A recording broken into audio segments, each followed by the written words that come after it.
Imaginez un livre très mystérieux.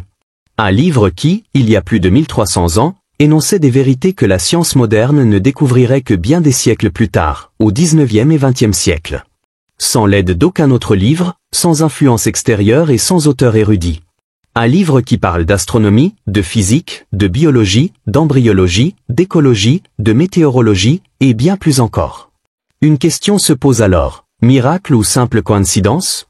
Jusqu'en 1924, les plus grands esprits, d'Aristote à Newton, croyaient que l'univers était immuable. Mais cette idée a été bouleversée par les travaux d'Alexandre Friedman et de Georges Lemaître, puis confirmée par Edwin Hubble en 1929. Ils ont découvert que l'univers est en constante expansion.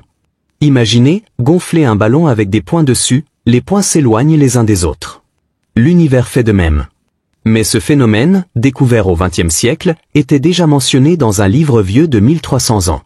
Un nuage paraît léger comme du coton, n'est-ce pas? Et pourtant, un nuage moyen peut peser jusqu'à 50 millions de kilogrammes. Ce fait a été découvert grâce à une radiosonde, inventée en 1905. Mais ce livre célèbre disait déjà, c'est lui qui forme les lourds nuages. Sourate Ar-Ra'd, verset 12, un autre fait scientifique, annoncé plus de 1000 ans à l'avance. En 1971, grâce à l'échographie, les scientifiques ont découvert que le fœtus se développe dans 3 couches protectrices. 1. La paroi abdominale. 2. La paroi utérine. 3. La membrane amniotique. Le Coran disait déjà, il vous crée dans le ventre de vos mères, création après création, dans 3 couches d'obscurité. Sourate Az-Zumar, verset 6, le fer ne peut se former sur terre, la température est bien trop basse, même dans le noyau terrestre. Il naît dans les explosions d'étoiles massives, appelées supernovas, et se répand ensuite dans tout l'univers. Et pourtant, ce livre dit, et nous avons fait descendre le fer, dans lequel il y a une grande résistance. Sourate Al-Hadid, verset 25. Comment pouvait-on le savoir, sans technologie, sans astronomie? Ce livre parle aussi de la forme ronde de la Terre, sourate en Asiate, verset 30. Les abeilles femelles qui produisent du miel, sourate en Al, verset 68.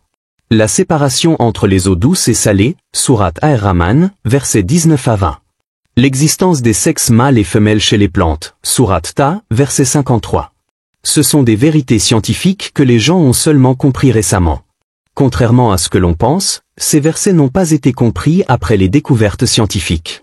Des savants comme Tabari, mort en 923, Fakhr ad-Din Ar-Razi, mort en 1210, ou Ibn Kathir, mort en 1373, avaient déjà saisi la signification profonde de ces versets bien avant notre époque.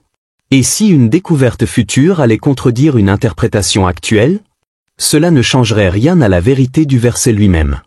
Le Coran a plusieurs niveaux de sens. Sens clair, implicite, allusif, symbolique. La science change, mais les versets restent inchangés, toujours prêts à être compris plus profondément. Le Coran n'est pas un livre scientifique.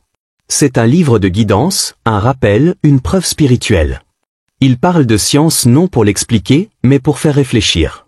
Le Coran traverse le temps, montrant sa sagesse, au fur et à mesure que l'humanité avance. Alors, et vous, pensez-vous toujours que tout cela est une coïncidence? Dites-nous en commentaire, quelle révélation vous a le plus étonné? Aimez si vous avez appris quelque chose de nouveau. Abonnez-vous pour d'autres vidéos sur les merveilles du Coran. Partagez cette vidéo avec quelqu'un qui a des doutes.